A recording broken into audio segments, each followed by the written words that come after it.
Bom dia, mais uma vez, estamos aqui na presença do Senhor Jesus para levar a palavra do Senhor que cura, que salva, que liberta, uma palavra que transforma, uma palavra que traz o alento para aquele que está sofrendo, o alívio para as pessoas que estão sofrendo. Capítulo de Ezequiel, livro do profeta Ezequiel, no seu capítulo 10, tomamos por título a segunda visão dos querubins. Depois olhei, e eis que no firmamento, que estava por cima da cabeça dos querubins, apareceu sobre eles como uma pedra de safira, como aspecto da semelhança de um trono. E falou ao homem vestido de linho, dizendo: vai por entre as rodas até debaixo do querubim, e enche as mãos de brasas acesas dentre os querubins, e espalha sobre a cidade. E ele entrou à minha vista, e os querubins estavam ao lado direito da casa, quando entrou aquele homem, e uma nuvem encheu o átrio interior. Então se levantou a glória do Senhor de sobre o querubim para a entrada da casa, e encheu-se a casa de uma nuvem, e o átrio se encheu do resplendor da glória do Senhor. E o estrondo das asas dos querubins ouviu até o átrio exterior, como a voz do Deus Todo-Poderoso quando fala. E sucedeu, pois, dando ele ordem ao homem vestido de linho, dizendo: toma fogo dentre as rodas, dentre os querubins, que entrou ele e se pôs junto às rodas. Então estendeu o querubim a mão de entre os querubins para o fogo que estava entre os querubins, e tirou e pôs nas mãos do que estava vestido de linho, o qual o tomou e saiu. E apareceu nos querubins uma semelhança de mão de homem debaixo das suas asas. Então olhei, e eis 4 rodas junto aos querubins, uma roda junto a cada querubim, e o aspecto das rodas era como cor de pedra de turquesa. E quanto ao seu aspecto, as 4 tinham uma mesma semelhança. Eram como se estivesse uma roda no meio de outra roda. E quando andavam elas pelos seus 4 lados, não se viraram quando andavam, mas para o lugar para onde olhava a cabeça, para esse andavam, não se viravam quando andavam. E todo o seu corpo, e as suas costas, e as suas mãos, e as suas asas, e as rodas que os 4 tinham, estavam cheias de olhos ao redor. E cada um tinha 4 rostos. O primeiro querubim era rosto de querubim, e o segundo rosto de homem, e o terceiro rosto de leão, e o 4º rosto de águia. Glorificado seja a graciosa presença do Senhor Jesus, ilustrada nesta palavra, quando o nosso irmão profeta Ezequiel trouxe esta visão.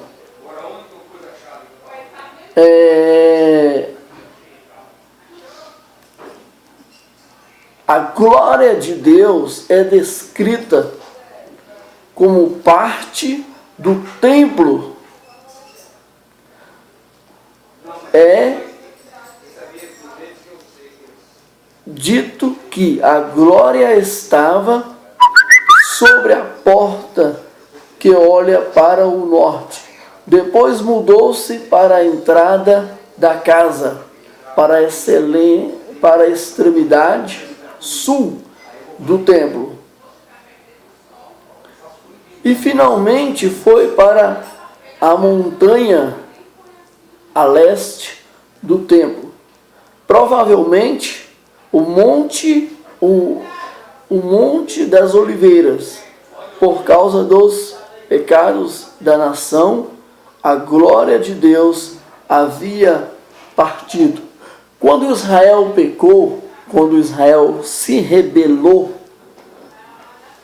a glória do Senhor tão somente afastou-se, porque Deus, em sua totalidade, a sua glória não pode estar compactuada ao pecado.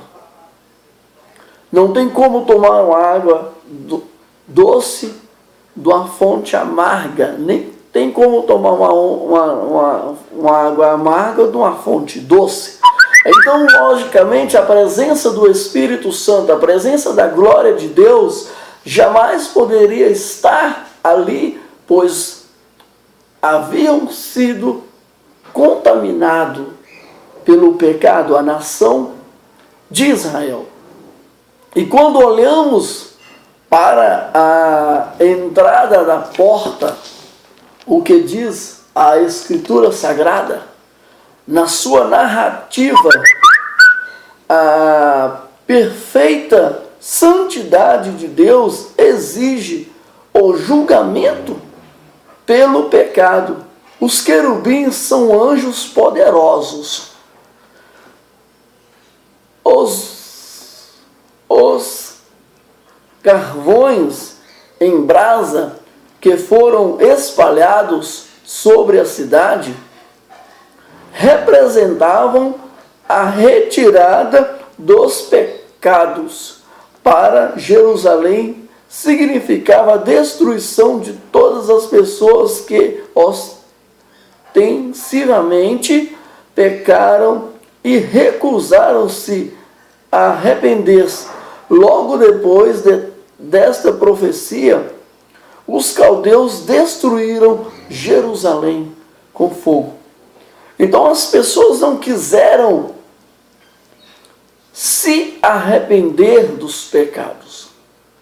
A glória de Deus deixou o templo e nunca mais esteve completamente presente até que o próprio Cristo o visitou. Na época não testamentária, a santidade de Deus exigiu que ele deixasse o templo, porque este recinto fora contaminado. Deus teve de destruir completamente o que as pessoas perverteram, para que a verdadeira adoração pudesse ser avivada. Devemos comprometer tanto a nós mesmos como as nossas famílias, nossas igrejas e nossa nação a seguir fielmente a Deus, de forma que nunca tenhamos de experimentar o seu abandono. Terrível é, amados queridos, quando a glória de Deus é deixada, quando Deus deixa a sua santidade, quando ela é deixada do seu recinto de outrora, quando tínhamos aquela visão. Aí por algum motivo o ser humano pecamos, porque somos falhos perante Deus. Mas daí vem o pecado. Quando se peca, a glória já não está presente, porque Deus, a sua santidade, Deus foi obrigado a retirar-se, porque o pecado não pode estar junto com a santidade. A santidade, ela traz um renovo, ela traz restauro, ela traz algo de sustentável para a vida do ser humano. Não existe nenhum ser humano mega crente, semideus. Não. Existe um ser humano arrependido dos seus pecados. Quando nós convertemos, o que é converter? É deixar de transgredir as leis de Deus. Quando eu deixo de transgredir as leis de Deus, eu estou em santidade perante a presença do Senhor, já não estou mais com o pecado, já não mais coabito uma vida de pecado, pois a santidade faz-me renunciar àquela vida de pecado, aquela vida que outrora levávamos diante de Deus. Do seu trono ele está sempre olhando, ele está sempre tendo a visão de que precisamos nos arrepender do pecado. Quando Ezequiel trouxe essa palavra, esta visão do homem do linho, o próprio anjo do Senhor, o próprio Deus, na sua forma corpórea, estava ali dizendo que eu não posso mais ficar ao lado deste povo, não tem como estar ao lado do pecado. Quando nós pecamos, nós trazemos sobre nós as consequências do pecado. Embora somos perdoados, sim, somos perdoados por Deus. Mas como um pai e uma mãe, quando um filho ele é rebelde, quando um filho causa um transtorno, quando um filho causa algo que não é agradável, quando ele desabona o seu pai e a sua mãe na sua totalidade, física, ou moral, ou espiritual, demora um tempo, mas o pai vai logo e o perdoa. Mas é consequência para aquele filho que é mal criado, que é resmungão, aquele filho que não honra pai, não honra mãe, a consequência vem. A consequência vem sobre a vida de Caim. É um exemplo muito claro. Caim